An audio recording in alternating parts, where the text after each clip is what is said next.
नमस्कार, मी सौ दीपा दिलीप पांढुर्लेकर. मला कमरेचा त्रास होता, माझी स्लीप डिस्कचा त्रास झाला होता. मला त्याच्या ट्रीटमेंटसाठी मी फुटाणे सरांकडे गेले आणि त्यांच्या सजेशननीच ऑपरेशन वगैरे माझं झालं. ऑपरेशन नंतर 3च दिवसामध्ये त्यांनी मला हॉस्पिटलमध्ये चालण्यासाठी रेफर केलं आणि वॉकरच्या मार्फत मी चालायला सुरुवात केली. आणि त्यानंतर मला फुटाणे सरांनी सांगितलं की आता मी 25% तुम्हाला बरं केलेलं आहे, पण इथून पुढे 75% जे तुम्हाला बरं व्हायचं आहे ते तुम्हाला फिजिओथेरपी करून बरं व्हायचं आहे. तेव्हा आता मी तुम्हाला त्यांचं सजेशन देतो, त्यांच्याकडे तुम्ही जाऊ शकतात किंवा अनेक अन्यही काही लोक आहेत त्यांच्याकडे तुम्हाला वाटलं तर तुम्ही जाऊ शकतात. पण त्यांच्याच सजेशनमुळे मी मंत्री सरांकडे या ठिकाणी फिजिओथेरपी घेण्यासाठी आले. मी ज्या क्षणी या क्लिनिक मध्ये पाऊल ठेवलं तेव्हा मला लगेचच असं इथे जाणवलं की ह्या जागेमध्ये एक प्रकारची सकारात्मक ऊर्जा भरपूर भरलेली आहे. त्याची थोडीशी मला जाणीव झाली. मी सहजच हॉस्पिटलमध्ये एक छोटासा आपण म्हणतो ना फेरफटका,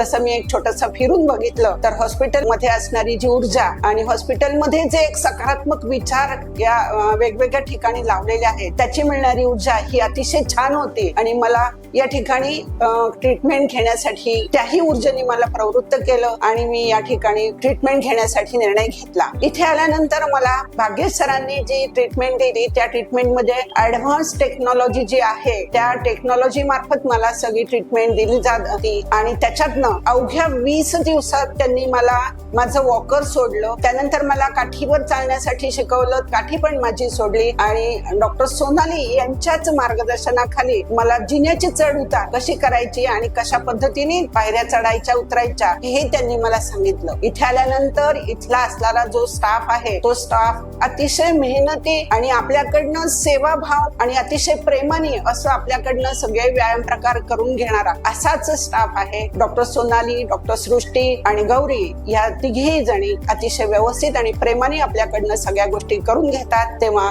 या हॉस्पिटलमध्ये असणारे भाग्येश सर यांच्याच मार्गदर्शन त्यांचा स्टाफ अतिशय सुंदर आणि छान तयार झालेला आहे. आणि या ठिकाणी मला त्यांनी जे चालण्यासाठी प्रवृत्त केलं की मी आज उभं केलं आहे हे सगळं त्यांच्याच अथक परिश्रमांमुळे घडलेलं आहे. तेव्हा ह्या सगळ्यांना मनपूर्वक धन्यवाद देते.